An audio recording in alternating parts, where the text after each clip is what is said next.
Энэ цугласан нутгийн сайхан зон олондоо бүгдэнд нь талархал илэрхийлье. Манай Цэнгэр хязгаар 99 гэдэг төрөмс байгууллага мянган гишүүнтэй. Тэгээ энэ сайхан арга хэмжээнд оролцож байгаадаа бид бүхэн их баяртай байна.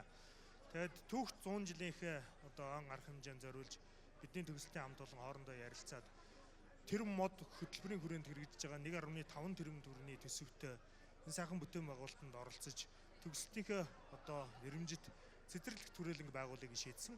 Энэ цэцэрлэгт хүрээлэнд байгуулахад зориулаад бид бүхний сайхан урлаг соёлын авьяастан хүмүүс маань оролцож олон сайхан бүтээлээ бас тэнд толилуулна. Цаашид 100 жил өвлөгдөн үлдэх энэ сайхан цэцэрлэгт хүрээлэнг 50 сая төгрөгийн төсөвтэйгээр бид бүхэн өөрсдийн хүн хүч хөрөнгө мөнгөөр шийдвэрлэе гэж ингэж тохирсон байгаа. Тийм учраас энд ирсэн та бүхэндээ дахин 100 жилийн он арга хэмжээнд амжилт хүсээд Цэнгэр хязгаар 99 төгсөлтийн хамт олонны зүгнээс хандва урайлан дэмжиж байна.